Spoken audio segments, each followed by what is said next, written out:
Rashad, what's going on? What's up, Allegra?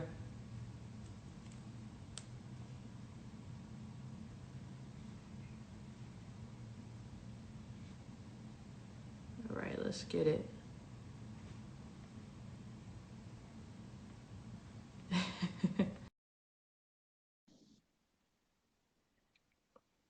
What's up, Andrea? Nate, BG, there it is. Honcho, Honcho. All right, here we go. Awesome, awesome.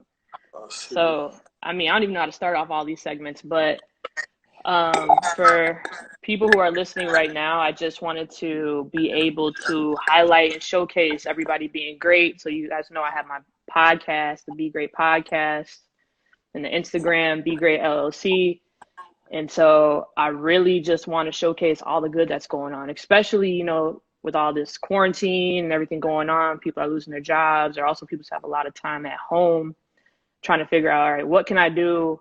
What can I do to better myself, whether that's health, wealth, whatever it is. So this whole month, we're going to be literally every day at 5 p.m. highlighting someone, talking about their career, what they're doing, their journey, and any questions y'all got to ask. So please don't be afraid to ask anything. Put it in the comments. We'll be checking it out. So we want to make sure that we break down everything that we can. So Nate, I'm super excited that you let me do this with you, and you're like my first guest. This is kind of really cool. Can you hear me? Yeah, I can hear you. Can you see me? Can you hear me? Yeah, I can see you. I can hear you too. All right. I see you flexing with the view in the background. Yeah, listen.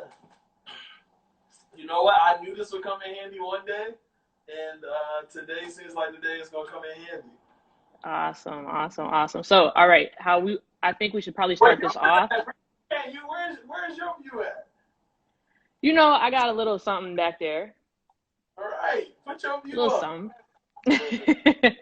So tell people your name, where you're from, and maybe just like a quick background of just like, whatever you want to say, and I can go into like stuff from there. But I just want people to know like where you're from, how old you are, and where you're at right now. Yeah. Okay. Perfect. So, Wednesday, I'm trying to get this camera thing right, BG. I'm kind of weird with this. Let me see. If I come here, I don't know, man. As long as it works so we can hear you, then that's good. All right, you can hear me straight though. Yep, we can hear you. We got you, boss. That's why if you go on my gram, it don't look as good as yours because I ain't got all the professionalism equipment you got. So where we going? Name and what else? Name, where you're from, and where you're at currently. Perfect. So my name is Nate Randle. I'm from Bolingbrook and I live in Charlotte, North Carolina now. How old are you? 27. Youngin. All right. So how I kind of wanted to start this off is like maybe talk about like what you do. So I know you obviously because you're like a best friend to me. So you do real estate, you own a nail salon, you have a nonprofit organization. You also have a career and a background in finance. So like I guess what made you like have this drive, like this motivation, like what, I want to keep putting my hands in all these endeavors, not just like I want to be rich, but like what's your why? Yeah. So I think the motivation piece is the first part, right? So I think what motivates is probably my parents, obviously, and then just like peers around me, right? So you, Mike, growing up with y'all, and then having just like people around you who are doing good things as well, right? The whole concept around like the circle that you keep and stuff like that. So the circle that I kept was on a successful path, was just helped me to be, I think, in that same lane, right? Mm-hmm. And then when we talk about like what's your why, I think my why really is being for other people what I feel like people collectively have been for me, right? So if I'm in positions to be able to, like today, hopefully, to help people out or to give people some part of the game that I feel like people have given me along the way, I feel like that's the why. Because a lot of times I feel like people hold, if you get something, it's like it's top secret, it's off the record, we can't talk about it, we can't talk, numbers, or I can't, give you my contacts. It's that type of game, I feel like, just across the board. And I wouldn't be in these places if, you know, people who shared the things that they share with me, if they move from that standpoint. So I think my why is just to, I don't know, help other people get to the positions that they want to be in life, and I just see it, you know.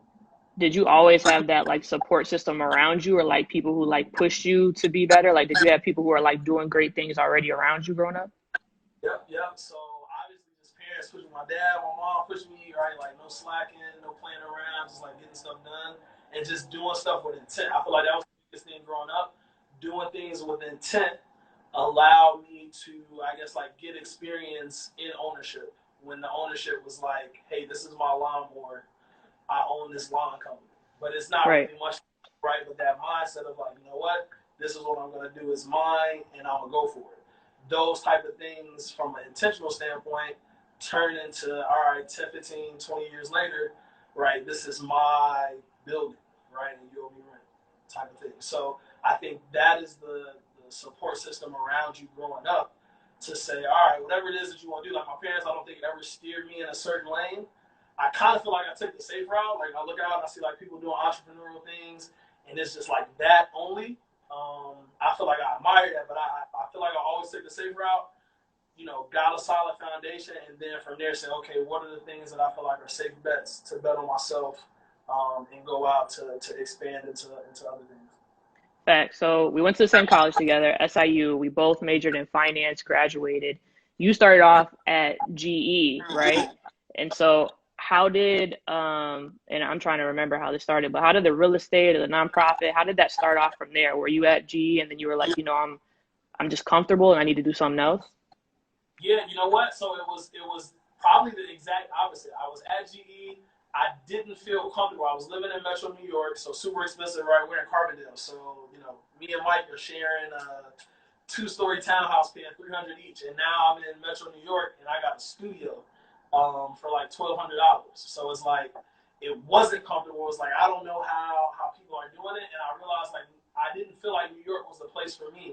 I would just kind of like go out and be around people. And I feel like the first time I met a doctor that lived in New York, and you know, just having a conversation, and he's talking to me about his roommates, and I'm like, nah, man. Like if you're a doctor and you got roommates, like there's no hope for me. You know what I'm saying? Like I'm trying to find my exit plan out of New York, but obviously the contacts there were helpful. I think just across everything that I got going on. So I was doing that and knew that I wanted to get into real estate. And I think the real estate thing happened really because, you know, people talk about early retirement. I want to retire by 30. I want to retire by 35. But I never really hear kind of like the plans behind that. It's usually like that's a statement. And I just feel like people think it's going to fall out the sky. Like you hit that age and then, you know, you get a letter that says retirement. So I was trying to like, how do I do that? And I felt like real estate was that wave, right? So you figure along the way, I'm getting residual income monthly. And then when I think about retirement, it's like, okay, when I retire, I want to be able, right now I get paid from a 9 to 5 standpoint twice a week. Twice a month. And most people get that. How do I create the type of income that's going to replicate how I'm used to getting paid when I no longer want that 9 to 5? So that was the real estate piece. I was studying and just trying to, you know, network and get research and stuff like that before I had the finances to go and get it.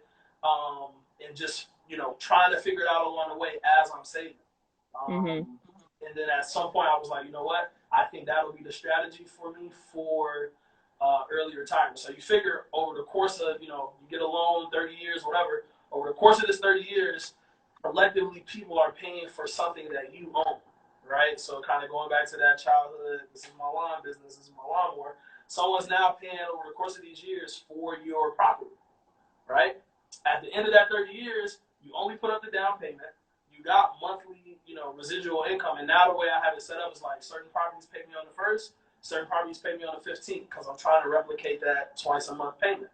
I feel like as I'm growing, you know, let's say I get a property every 3 to 5 years and they go on the 1st, they go on the 15th, they go on the 1st, they go on the 15th. By the time I'm like 35 or 40, I should have enough moving where the real estate alone, you know, is equivalent to what I'm doing 9 to 5 wise from So let's break that down even further. So you were like, okay, I want to own real estate, right? In Chicago, we have a lot of like multi-families, or you can buy like a home of your own. It's like first time home buyer. But like, who did you reach out to? What did you do? Did you look online first? Did you talk to that guy in New York and you were like, how'd you buy your property? What did you do? And how did you secure like funding? Yep. So I really started out on the internet in New York, Metro New York. I didn't know anybody. Um, and real estate in New York is like a whole different tax bracket. So I knew I wasn't going to do any real estate there, at least not at that point. The other thing too was like I felt like I kind of be around the world living, Hmm. and I wanted to be smart to say I don't want to get real estate in all these different places that I'm living in because if I'm not living there anymore, every place that is, that's a property manager that I need. That's an electrician that I need. That's a plumber I need, right? So it's like, I'm from Chicago. Maybe I should probably build it all around Chicago. That way, no matter where I am, it's all in one place, right? So Right. that was the mindset. And then from a funding standpoint, again, online. So I'm looking at how to evaluate a property, how to run like projections, and I only do multi-units, right? Hmm. And that's just personal strategy, to each his own. I found a website called Invest for More, and basically it was Like like investformore.com. yep, investformore.com, but it's the number four, right? Like invest FOUR more. So it's Okay. this guy, long story short, he wants 4 investment properties. I found this like blog website, and it was the simplest terms that I had ever seen real estate in, right? And I would just read that like every week. He'll drop like a couple blog posts, and he will walk through properties he's looking at, cost, repairs, maintenance, deals that didn't go well. And so I'm following him, but he's only doing single family. So I'm taking the same exact strategy, and I'm saying, okay, I'm gonna apply this to multi-unit. And then by the time that my funds started stacking a little bit, I started working with a banker, and they were like, "Hey, there's all these type of funds available for new buyers, new homeowners." And then that gets into some of the technicalities of, if you do 4 units or less, it's considered a residential home. So my Hmm. first property was 4 units exactly, and so I was able to get like an FHA loan, which is like way lower terms as far as down payment and all those type of things.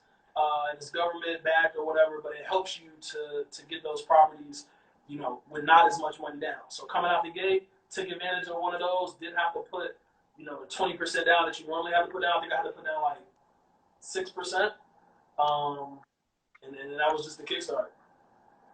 That's awesome. And then I know also I'm trying to highlight a few of them up front. So you also have a nail salon in Charlotte, black owned, black nail techs, which is Yeah, awesome.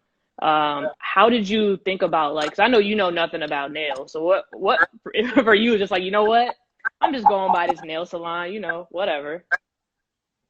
Yeah. So to the earlier point of saying, hey, I don't want to have real estate all over the place. I've been in Charlotte now, coming up on 4 years in Charlotte. The other thing, because Charlotte's real estate market is booming, Chicago's unique, and there's other cities like it, but in Chicago, if you drive around like the south side of Chicago, the west side of Chicago, you can drive down any street, and from the outside, you don't know if this is like a 4 unit building, if it's a single family home. It's mixed all throughout Chicago. So it's easy to find 4 unit buildings, 6 unit buildings, 10 unit buildings. In Charlotte, it's like either single family homes or 500-door complexes. There's really like no in between. So real estate wasn't gonna be the wave, and I didn't want to have it scattered. So I'm like, I still want to do something, obviously. And I try to find things that people who look like me are a part of that cycle, but not necessarily represented in the ownership, right? So where I own my properties, full of diverse culture from a tenant standpoint, but not from an ownership standpoint. They're all paying rent to a white man, right? So like, how do I get into that community and then people see that, right? Like I'm younger than the people that's paying rent, or I'm the same age as their children, and it's just like a whole different relationship build that you're trying to build. So the nail salon fit into that category as well. My culture is all in the nail industry. My mom, my sisters growing up, women I dated is live in the nail shop, right? Or the beauty shop. But from an ownership standpoint, you rarely see black-owned nail salons, right? And so working with my business team, just trying to figure out what is that lane. We found a nail salon. It was Vietnamese owned, and we turned the whole thing around. And it's only like, what's this, April now? Hmm. Today the third. So we're 4 months in. Obviously we're closed because of the whole Corona thing. But we're 4 months in, and it's booming. Like I don't know if y'all catch the stories or whatever like that. But the lines be out the door. Like people, I feel like we're looking for that space for, and it's a different feel too. Like if you come into my nail salon versus going into like, you know, your normal regular, like the music's better. I can't give you all the secret, but I'm just kidding. The music's better, the vibe's better. It's a real good energy. You come in there, it's black queens. That's just like, it's a real good feel. And I feel like I knew people would gravitate towards that from a culture standpoint. And it's Top Coat CLT, right? Top Coat CLT. Yep. Facts. Facts. That's love, Nate. Yeah. You got some her playing in there? Say that again? You got her, Summer Walker playing in the. So my little sister is the manager, right? She's really got like the 90s, early 2000s. She got some of her in there. She's like heavy on the Anita Baker. It's a good vibe, I'm telling you. I get my nails done now. I never used to get, I probably had like, before December, I probably had like 3 manicures in my whole life. In there every week, every other week. The vibe is real good in there. Got you. And so you also said like you had a business team, right, that can help you finding the nail salon. So like, what is that business team comprised of? And like, is there somebody in finance, somebody that's looking stuff for you in real estate? Like, what does that mean? Yeah, so I'm huge on just like building with the people around me. That's why me and you do so much. You know, the real estate stuff, I got family involved in that. I just told you my little sister is the manager at the nail salon. I try to keep like the people that are around me in those ways. Like if you can bring something to the table, I'd rather work with you than somebody that I don't know. And that's just like across the board. As long as you know, our professionalism, you know, you get the stuff done, that type of thing, right?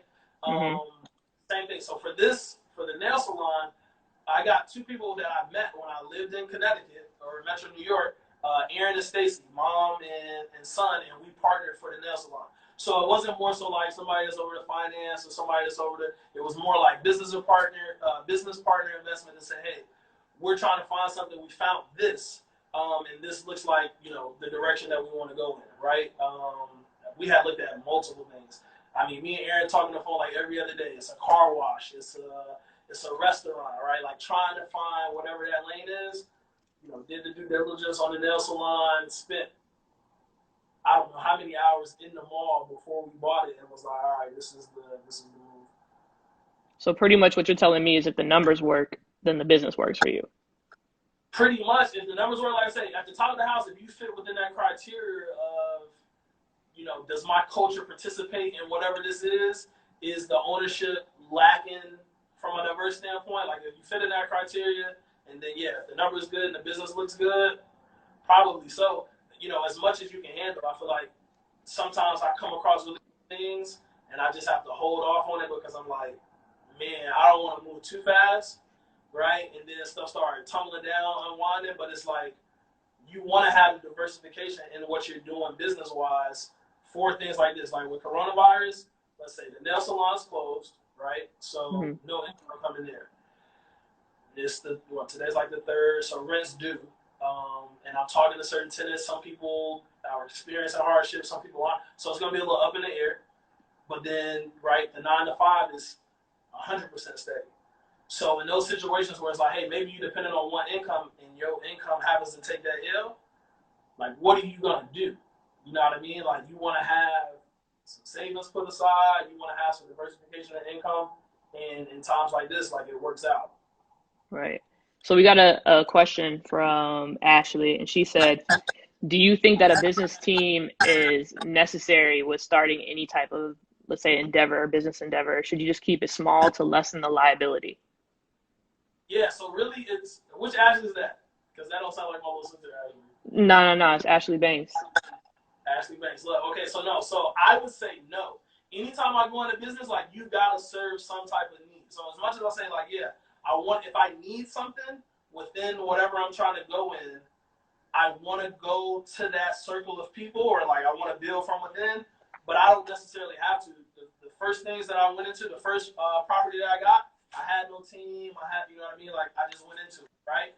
You gotta consider the people that I'm bringing in. What are they bringing to the table? Because you mentioned like a really good thing about the liability. When you do a partnership, you're sharing profits or wins and you're sharing losses, right? So it's like, if I think this project is good or this business idea is good, if I'm gonna bring you, if I think it's good, I think it's gonna be profitable. So if I'm willing to bring somebody in to have to share those profits, they gotta be bringing something to the table that's worth the profits that's being shared. If not, then it's like it's really no point. They're getting a free ride. You know what I mean? So sometimes you go at it on your own, but it's like, are you missing something that's needed? Are you missing something that you can't hire somebody out for a period of time? Are you missing something that you can't, get a consultant for? Are you missing something that you can't learn on your own? If the answer to those are yes, then I would go for it. Or if you're trying to like spread your hand a little too thin, maybe it's like I gotta bring these people in because I am trying to move a little faster and I can't do it all on my own. So I think bottom line, the answer to that is it's got to make sense, not just because, but if it makes sense, then yeah, I would go for it. So when you first started off investing, like, I don't want to ask you exactly like what your money was looking like, but like, were you starting off with like $1,000, 5,000, 10,000? I know you got credit too if you're doing real estate, and leveraging loans or maybe using other people's money. But like, how much did you have to like start with to like start thinking about like, okay, I'm good now, I want to start investing? Yep. So I knew at 10K is when I first started calling bankers. So I told you I was doing the investor more. I'm studying. I'm trying to soak up as much information as I could. I'm living in New York, paying all this crazy bread, but I'm still trying to maintain a savings habit. Once I hit 10K, I was like, okay, let me reach out, let me talk to some bankers, and then it kind of flew from there. With the FHA loan, and I'm good at talking numbers for the most part, right? With the first deal I got, FHA loan, I told you I had to put down like 6% out the door. And this is included like closing costs, attorney fees, all of that stuff. And I put in probably like, I want to say like $4,000 and like a couple maintenance repair stuff. Because mind you, I'm not living in Chicago. So I don't want to get something where I got to every month like chip away at trying to get stuff fixed. I want it to be as turnkey as possible. Out the door, I put up like $15,000, like I think it was like 15,500, somewhere around there for down payment, closing costs, attorney fees, the $3-4 grand in repairs and maintenance, all of that out the door. I was at like 15 grand. And man, I talked to some people and they get like half that back on their taxes. You know what I mean? It's like, I don't think it's that far from a, hey, can I attain this? It's just a matter of like, am I going to go for it? Am I going to put it towards that? Right. Or am I going to, let it just whatever? I think you answered this, but you didn't put down 20% on your FHA loan for your first one, right? You put more so like 6%? I think the lowest you can put down, don't quote me all the way on this, I think the lowest you can put down on FHA is 3.5%. Yeah. I was playing with the numbers a little bit because basically the more you put down, the less your note's going to be. So I think I was coming in like, yo, I want my note to be a solid whatever. And it was like, oh, well, if you put down 5% or 5 point whatever percent, it'll be that. If you put down a 3.5%, it was going to be a little bit more of a note, and we just did the 6%. But I think the lowest you can put down, I want to say, is like 3.5% with right. FHA. So Kwame said, have you heard of NACA? Man, I feel like he messaged me about this. I don't know what that is. I feel like maybe you messaged me about this, or maybe somebody else did. I don't know what that is. Ask. Can you spell it out what it is? Yeah, I think he could spell it out. In the meantime, one thing I really wanted to ask you too is like, what drives you? That's the thing for me that I like. Like, the good thing about like coming up with like humble beginnings, right, and like not coming up with so much privilege is that like you're hungry, right? You want to see success. You want to be successful. You want to help out your friends, your family, everybody else. So like, what drives you and like makes you like want to keep going rather than it's like, okay, I got $3,000 a month, $10,000 a month. I'm comfortable, but like I want to keep going. Yeah. So I think, wherever I am in life, there are so many people way ahead of that, right? So in my mind, I'm like, hey, Jay-Z probably still gets up early every morning. Diddy, I know, gets up early every morning.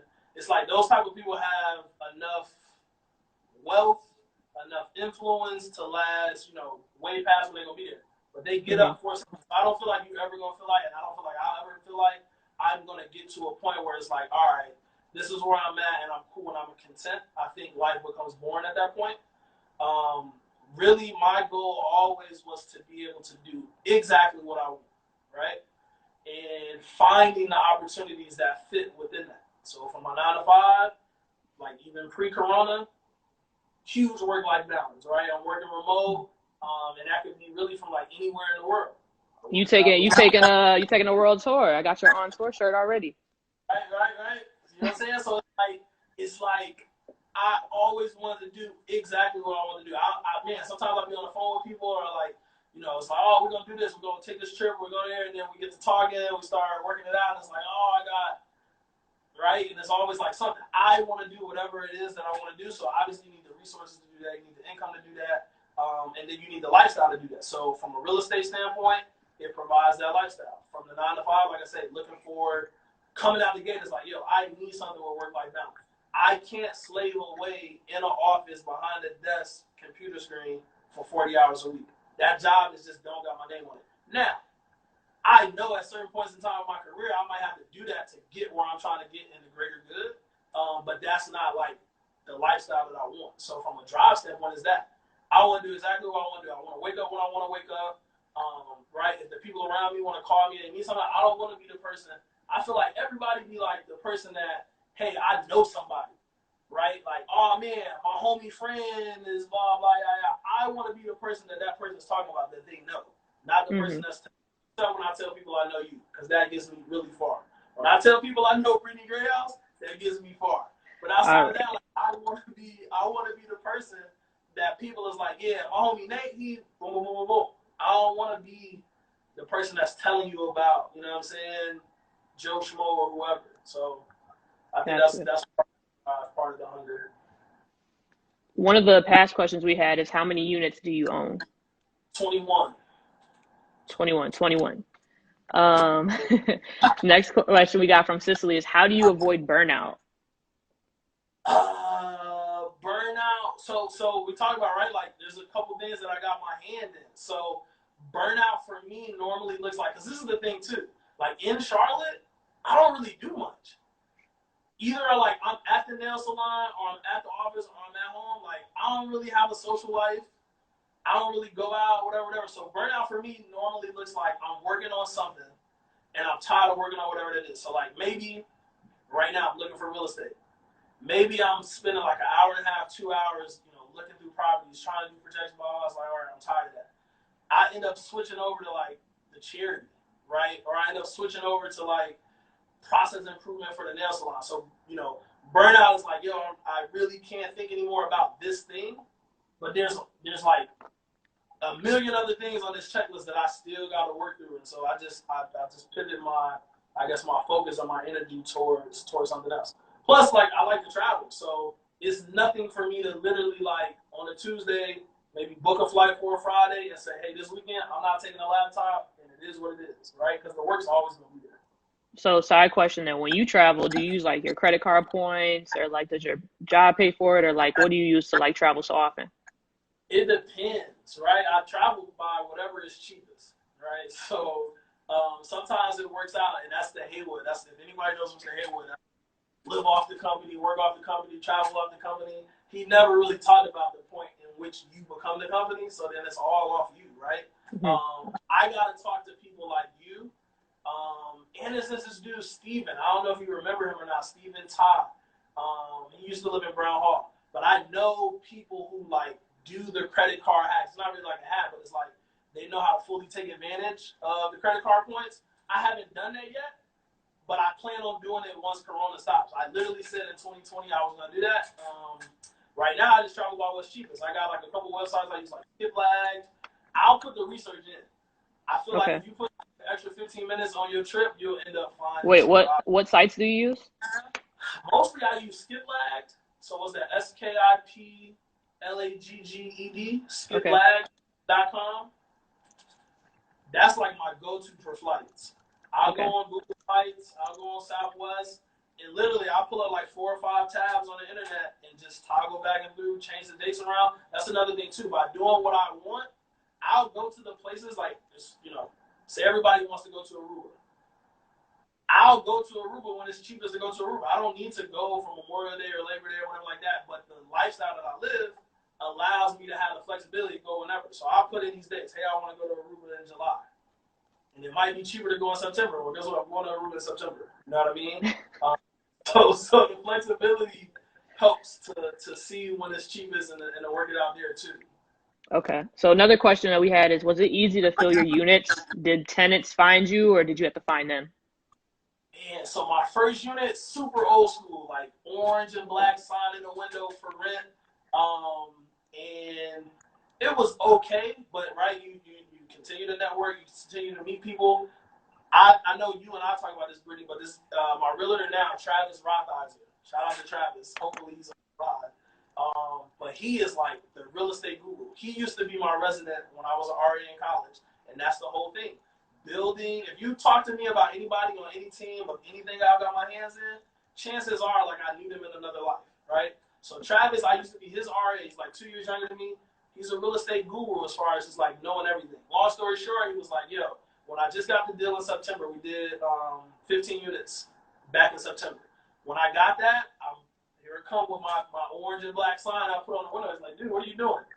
He's like, you got to put this on Facebook Marketplace. I put it on Marketplace. I think I was getting like somewhere between 75 and this is no lie. I was getting somewhere like 75 and 100 people reaching out a day for this that I have. So now I just do Facebook Marketplace, and then obviously you got to sort them out to find quality. But that's a gold mine. Okay. So my mom's on here. She said that when are you planning on writing your how-to book? Man, listen, I'm still trying to get keys from her. When I get all the keys that I can get from the great houses, then that's when my book is gonna come out. Oh my God. Okay. So we got another one from Des. She said, where's the best place to invest in those multifamily properties? Or who should she reach out to that can answer that question? I would say the best place for multi-unit, Chicago in general.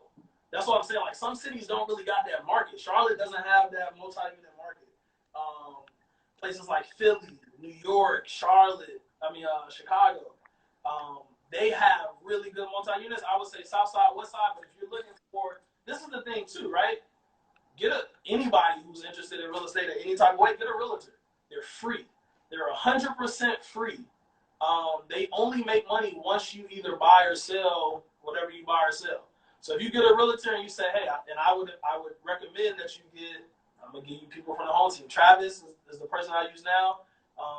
Malcolm Jackson sells homes. He's a realtor. He does really good work. I'll write down all these people. So after the live, I'll give y'all a link for all this information. Yeah, but if you talk to one of those people, you say, hey, my price range is $100,000. I want to get a 3-unit building. I want it on the south side of Chicago. Those realtors will send you literally every day until you don't even want to look at the emails anymore. They'll send you everything that falls in that criteria. Then you can reach out and say, hey, I'm interested in this one. Travis, what I really like about him, I'll send him something. I'll text him in the middle of the day. I see a really good deal. He'll text me back and he'll send me the crime rate. He'll send me the walk score. He'll send me the ride score, like the reasons that property is the price that it is. Maybe he'll send me something that says it needs a complete rehab on the inside or whatever. If you get you a realtor, it makes it so easy. And like I said, you don't fork over $1 until you actually sign on the line for a property that you purchase. So I would say get a realtor for sure. And then Kwame asked, if you could do your second deal again, what would you do different? Second deal? Mm-hmm. Talk them down more. I'm not even gonna lie. I feel like the deals that I've gotten have been good. Like patience is key to not rush into something just because you got the money and you're ready to pull the trigger. You gotta find the deals that are for you. If you do those numbers and the numbers don't work for you to be profitable, don't force it, right? I talk to people that do that all the time, and they're like, hey, you know what? I'm gonna bank on their appreciation.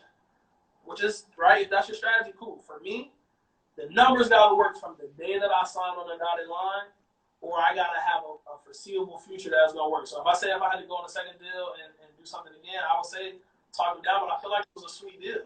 I feel like it was a really sweet deal. It's a good area. I feel like 15 years from now, I'll probably get 30-40% appreciation on it. But even if I don't, here we go. Case in point, I bought the building. The average rent for a 2-bedroom in the building was, I think, like $795. I'm getting $1195 for. That's nice. Come on, man. You know what I'm saying? It's like it was a sweet deal. It was definitely a sweet deal. So another question is from Jonathan. Was it easier to make? We do got questions. I'm so excited too. Was it easier to manage when you own 4 units or 21 units? Obviously easier for 4 just because it's right. It's one location. It's less tenants, but it comes with time, right? So did the 4, and I did that in 2016. Just got the, and it's not like I got 20 more. It's just over time increased to 20, right? So now you figure I want the south side of Chicago, I want the west side of Chicago, but things get better in time. Like I just gave you, first building, I'm putting up the sign for rent, and then Travis gives me Facebook Marketplace. Like with time, things progress and get better. And that's what you bank on, right? Like my property manager, which is my dad, he knows more about the game than he did when I had the 4 unit. The people that we got on the team from like a contractor perspective, every day they go on, because they don't just work for me, they are contractors, they're electricians or plumbers, right? New tricks of the trade, new technology, or maybe sometimes it's the same old, but every day that goes by, like your experience gets more. I would not have gotten additional units until I felt like the team was at a point to be able to handle it, right? Gotcha. Because I don't want to be in a situation where I'm, like I say again, moving too fast. It seems real good, and you don't got the foundation, and then because the day that happens, like I know people wait on it, so I gotta stay away from it. Okay, we're gonna transition to Nfinite in a minute. I just want to answer the rest of these real estate ones so we don't go back and forth. So, what do you look for in an ideal tenant? What's your experience like, good or bad, with Section 8? I want Section 8. Section 8 would be good right now, right? Whatever. Is that based off location? Is that based off location or? So really, Section 8 is based off, if you got somebody that's on Section 8, your apartment has to meet a certain criteria, because the Section 8 people will come out and do like a survey of your place. So it can't be tracked. I'm not worried about that part of the process. It's really just getting those people. I've not had Section 8 people to work out. Like I don't have anybody Section 8 in any of my units right now, but I would love to get Section 8. Give me what was the question again? I lost that one. What do you look for in an ideal tenant? Oh, okay, yeah. So here we go. Me and my dad go back and forth on this all the time. And he don't got Instagram, so I know there's not gonna be no smoke. Me and my dad go back on this all the time. He will call me, in the middle of the day with a prospective tenant, like with him, and be like, "Hey, such and such is here, and they got a prior eviction, but seemed like a really good family, boom, boom, boom." And I told him that I would call you and see if you were something. I was like, "Dude, why you put me on the spot? Like, they right here." So what I'm gonna say, you told him. And then I'm gonna be like, no. But post those conversations when I talk to them, it's like, hey, it's business, right? 100% business. If I'm a bank and that question went to the bank, the answer they're gonna give you is based on their credit score, based on their rental history, based on their income, based on their job history. That's all I care about, right? I want you to be a good person. I hope the vibes is good and everything like that, but I'm not doing none of the like, oh, you seem like good people, or you came off a good referral, or you slide in my DM on Facebook, and because we went to high school together, you're gonna get it. No, you gotta fill out those things. A bank is gonna do that same thing for a loan. They're not gonna be like, man, well, you know what? Seems like I get head on the shoulders, blah blah. No, they're gonna go off that criteria, and if you meet those criteria, that's why the credit score is like so important. If you meet that criteria, you good to go with it, right? Like it's no ifs, ands, or buts about it. It's no gray areas, because it's business. Like I don't wanna. I messed up the first building I got. I messed up and I did that. I let this lady move into my spot. And she probably on live right now. No, I let this lady move into my spot. She went on some like good heart type stuff. And it just didn't work out. I had to evict her, and I never should have let her in the first place. But I came in, right? Feelings, emotions, whole nine. And in those situations, like it's good to get them out the way early, so you don't make bigger mistakes down the road. But yeah, that's it on that one. Got you. Do you work with any real estate wholesalers? I don't. Travis Travis is the wholesaler. Rothizer, the Rothizer group. I don't know if he does. Travis is the only person that I work with. Okay. Are you managing the properties yourself? Keep it all in the family. So my pops is my property manager. That's the cool thing, right? Like everybody in my family works for me right now. My dad is the property manager. Works with you. There you go. Right? No, I'm not even gonna lie. I tell them that they work for me because they be giving me such a hard time. It's my parents, right? So it's like every time we get on the phone, I be having to threaten to fire them and all type of stuff. The people at the nail shop, my nail techs, they work with me. I probably work for them.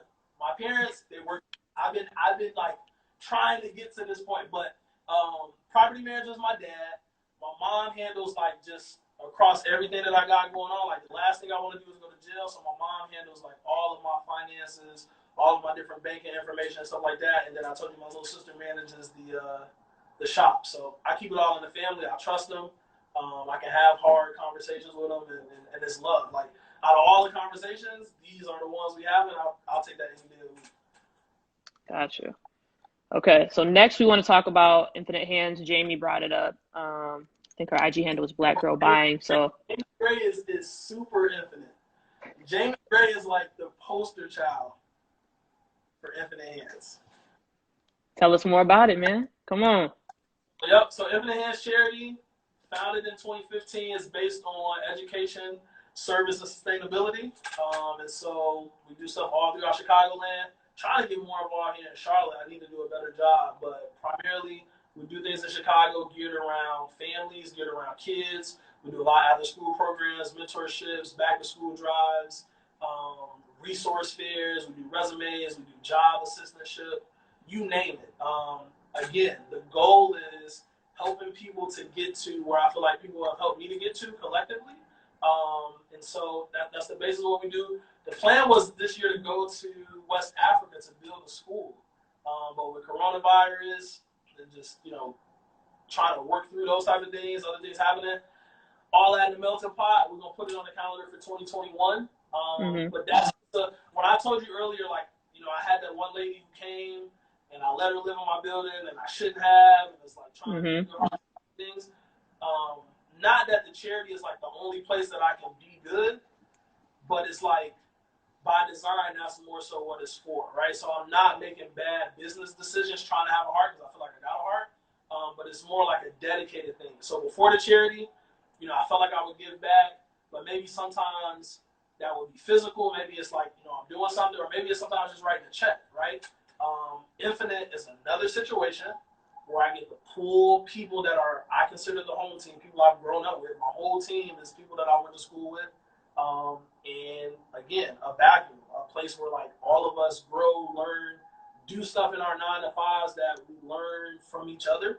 And just working. I mean, you know how it is. Brittany with the team. Brittany's been down literally since the first thing that we've ever done. Nate, you got to shout out the team, man. Yep, definitely got to shout out the team. And today actually is Jeremy's birthday. So Happy birthday, Jeremy. Happy birthday to Jeremy. I feel like Jeremy's probably like the heart and soul of the team, to be honest. Jeremy is probably the most like foot on the ground. Jeremy's gonna be the next mayor of Bolingbrook. I'll just put it out there. So we got Jeremy White, Jackie Smith, Mike Henderson, Danielle Posley, and that makes up like the team from like a top of the house perspective. But then there's people that they work with all the time, for various initiatives. Like Camille, she runs the website as far as putting all our updates and just keeping it live. And I almost stop at the team because there's so many people that's underneath that, and you get to forgetting people. But shout out to anybody who, even if you don't mess with Infinite, right? Like if at any point in time you think for more than just yourself, or you do something for more than just yourself, I feel like those will, those efforts in the world go a lot further than everything else that you got going on. Got you. And so one thing is, my mom always says this, like, what's your big, hairy, audacious goal? But like, where do you see yourself going in the next year, couple years? And like, where do you see Nathan Randle being when you envision yourself? Yeah, I think the runway is long, man. I think anything that's humanly possible, I think I'm on that path, right? I'm gonna have 1,000 units Infinite Hands is going to be, 1,000 schools in, millions of kids helped, family, you know what I mean? Like across the board, like I just feel like I'm only 27, and all the things that we talk about, Brittany, like we talked about the real estate, we talked about the nail salon, we talked about charity, like all of that stuff I think was in the last 5 years. That's just a 5-year window, right? And it's an early window. I feel like everything just comes like compound interest. Whatever you're working on, right? I think the dividends continue to pay, greater as you grow. So I feel like the runway is huge, man. We're gonna live in a few more cities. We're probably gonna live in a couple countries, man. Like why not? Like, the next time we do this, I might be, Corona will be over with, and I might be doing this from like Singapore or something, or you gonna be doing it from like the moon, right? I'm trying to stay close to you. Please. I mean, I just like that you're sharing this knowledge, Nate. And I think people, I mean, even me, I learn a lot from you whenever we have our calls to learn about like credit, to know about real estate, and like when's the best time to get in. And I think one point you hit on too that's really great is, okay, I have the money, but like maybe now is not the best time to jump, right? What if I invested in stocks like 4 months ago and then Corona just happened and I just could have waited and now I could have bought in the downturn and now my money is worth so much more. So that's awesome. That's super awesome. And then another thing I wanted to ask too for people on here, how can they stay connected with you? I know we have your like Instagram at the top and everything, but like, can people reach out to you? Like, what if they have further questions about real estate, especially when people have like personal questions, right? Like some people, it's kind of hard to ask specific questions on live, but like, how can they stay connected with you? 100%. I don't think there's anybody, whoever's on your live right now, I don't think there's anybody who can say that they asked me a question on there and I haven't answered them like on a one-on-one. You can reach out whenever. If you join this live because you follow Brittany and you don't follow me, you gotta follow me right now. You have to follow me right now. But yeah, I mean, reach out whenever. Like, if I'm an open book. I think anybody around you will tell you that I'm an open book. I'm not one of those people where it's like, I got to keep the secrets to myself. Like, we can talk numbers, we can talk whatever you want to talk. Because I don't really, I don't know. Like, as long as I know the intent is not like to come against me, it's just kind of like, why withhold that stuff against you? So, if you want my number, if you want to email, if you want to FaceTime, if you want to just, DM, whatever. Like, I'm an open book, and I feel like I'm always, available for those conversations because, again, right? There are people who are in the places that I want to be, and they always make themselves available for me. So, okay. And then one thing, a couple more things I want to ask you is, so the purpose of BGREAT too. I'm just trying to create like a big network, right? A network of people who can help, a network of opportunities, programs, scholarships, externships. I mean, Nate, I'm putting into existence, we're going to make a scholarship together coming soon. We're going to make some type of fund that we can help people, or even the people that are not in school for like a trade, but like what programs, what scholarships, what opportunities, what has helped you to get to where you are today, so I can add this to the site, so I can give this to other people. Southern Illinois University, Michael Haywood, Inroads. I think those are the things that kickstarted probably everything for me career-wise. You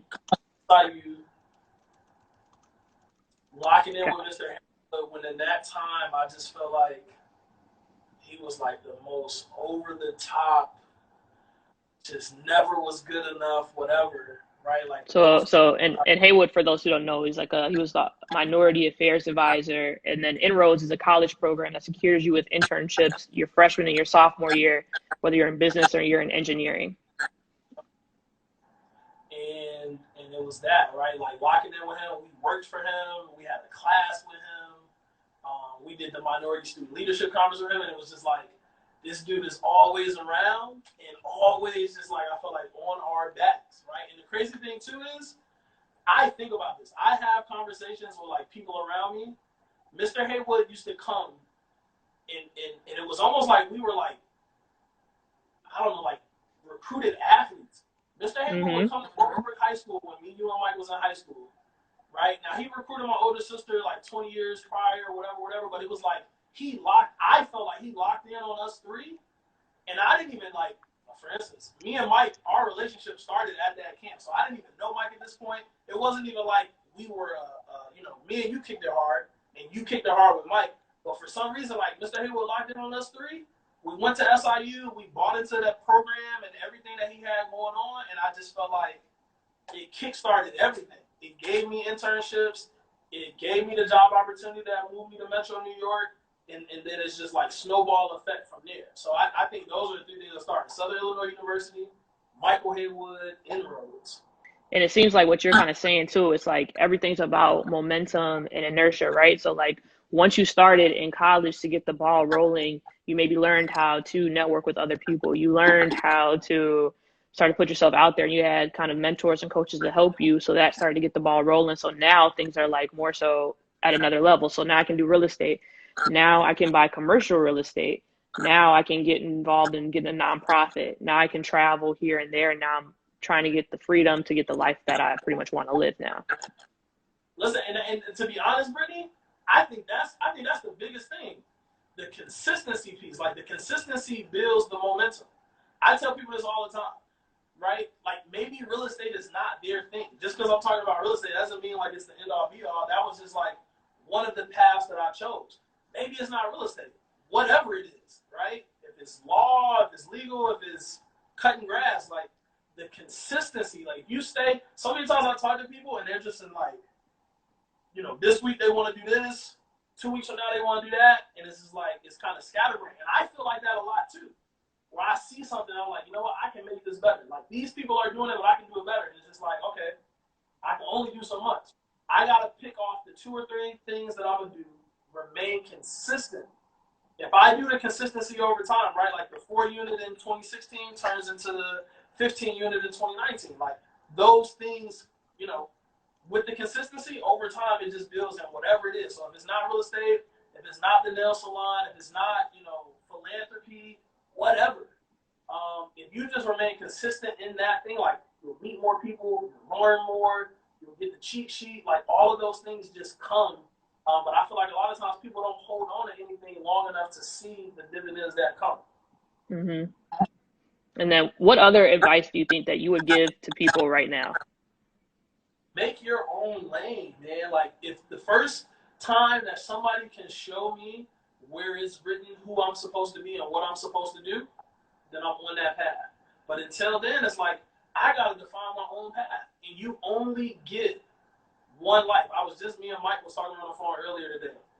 And it's like, you know, I'll talk to somebody when we were coming out of college and say, hey, right, I don't got no money. So let's somebody asked that earlier question, like, when do you go in with people and stuff like that? Like, maybe I don't have the funds. So it's my first deal, and I'm trying to find some people to come in with me. Nobody wants to do it. Okay, I'm 21. And the ideas or the things people tell me is like, you know, I'm fresh out of college. I got to get my savings going. Okay, cool. Right? And then, like, 5 years from then, you talk to them, and you're like, all right, well, let's do something now. It's like, you know, I'm looking to get married now, start a family, boom, boom. It's not a good time. It's not, you know, I can't make those investments. Okay. Then they get married. It's like, all right, let's do something else. Like, you know, I got a kid on the way. I don't think it's a smart investment to you know, use this money and I can lose it. Okay. And 10 years ago, like, what I'm getting at is people will take the time that they're in right now and say, this is not the perfect time. This is not the right time. I got to wait. And before you know, like, that mindset, then it's like, I can't do it now because my kid's going to go off to college. I can't invest that. I'm Excuses. Right? And it just, next thing you know, you're like 60. And you're like, man, when I was 25, I don't want to be that guy. I just don't want to be that guy. I feel it. Okay. I have something on the back of my computer. It's like it says, if it's important to you, you'll find a way. If not, you'll find an excuse. Yep, 100%. I got this thing on my desk in my office at work that says, a year from now, you would have wished you started today. That's 100%. Yep. And what is that one? There's one like proverb that says like, you know, the best time is at some point, maybe a year ago, but like the next best time is like now, right? Yep, 100%. And so I want to start ending these podcasts too, like, or these IG lives with shouting out somebody who's being great. Uh-oh. Can you hear me?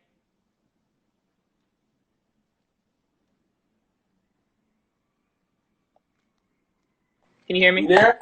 Yep. All right. So I want to end this by like shouting somebody out who's being great, like in your world, like, and personally, you know, somebody who is being great right now, or they're influencing you, or whatever. But like, I want you to shout them out. If you know their handle, you can do that. But like, I know that, like, you know, birds of a feather flocks together. So like, I really want you to shout out people. And if anybody else knows somebody else that's being great, and you go to the Be Great page at BGREAT LLC and tag them, I would love to bring them on, or at least just like talk to them to gather these programs and opportunities that I can put on the website. But Nate, I just want you to shout people out that like have helped you or are influencing you right now. Yep. So shout out to my little sister. I feel like she is a monster. I feel like she's light years ahead of where I was when I was her age. She moved out here to Charlotte with me when she graduated college. I just told her she manages the nail shop, and she's just doing things at that age that I wasn't necessarily ready for. So shout out to her. Her birthday's on Sunday. Shout out, I shouted out the charity team. Like anybody that I'm involved with from any type of way, like, and I think you all know that. I'm just all about the support, the energy. It's, you know, list of people that you can name. Who I really want to shout out is you, Brittany. You are like top of the top when it comes to whatever. So you talk about like, oh, what motivates you, what drives you, and you know this because I tell you these things. And I think at this point now, you probably believe me. I wake up in the morning, I pray, I brush my teeth, I look in the mirror, and I'm like, yo, what would Brittany do today? And that's real rap. From a standpoint of like, yo, as much as I want to be lazy right now, I know I'm going to Chicago in a week, and I know me and Brittany gonna chop it up, and I know she gonna tell me the next, you know, groundbreaking thing that she got going on. You know what I mean? And so just consistently every day, I think through that. So the stuff that you got going on, Be Great LLC, this, the podcast, everything, right? Career-wise, the travel, everything that you got going on. I think you're inspiration, Brittany. I think you're selfless. I think that you influence, you inspire others. You just got that perfect persona and then like your name. Shout out to Mrs. Greathouse, because I feel like she knew what she was doing when she named you Brittany Greathouse. Be great. Like, I try to come up with these monikers. You got the best one there is. I appreciate it. Actually, my ship found it out in college when I was homecoming queen. She was like, "What about why be good when you can be great? What about be great?" I'm like, "Dang, why have I never thought of that growing up? Like I played ball and everything was just great house." Yeah. But anyways, thank you. I really appreciate that. And it really means a lot coming from you, Nate, and even the comments in the bottom. I'm a little flattered. I really appreciate it. And I think like everything starts off right with like a good group. Like I'm so blessed to have good friends around me. So like I'm mentally sane and healthy. I'm not afraid to ask questions when things don't make sense, right? You gotta ask things. And especially if you're investing, right, you want to ask like, what does this mean? Break this down for me, because you don't want to invest in something that you don't understand. And just having great support system, like my parents, my friends, my family, like everybody's awesome. And I feel like once you're healthy, which is why this whole corona thing is going on, you got to make sure your health is number one. And once that's good, then everything else will start to fall into place for you. Yeah, absolutely. Listen, if the people who have it, if the executive advisory decision-making board of Be Great LLC is gonna let me on the last day, we need to flip the script. You need to let me interview you. After you get there, I know you got a slate of crazy good people that it's gonna talk to. So I'm glad you got the peons like me out the way.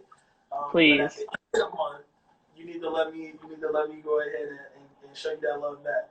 If you're free tomorrow, you can. So I actually slotted myself for tomorrow just to have just myself, because I forgot that maybe on the first one I should have did like a big background, an intro about why I'm doing this, my journey, and if people want to ask questions, because I'm sure some people are like, Brittany, why are you doing this? Who are you? And so tomorrow, that's what I'm doing, and kind of free form asking any questions that anybody has, no matter how deep or how light it is, and then also just being able to connect to other people. So, and Kalia actually told me to do that. She told me in my comments, I'm like, didn't even think about that. And so it's like, you have people around you and friends who give you criticism and they help you. And without that, I wouldn't have known. It just never popped into my mind. Kalia on the live right now? I need to give Kalia a call. No, I don't think she is, but you should give her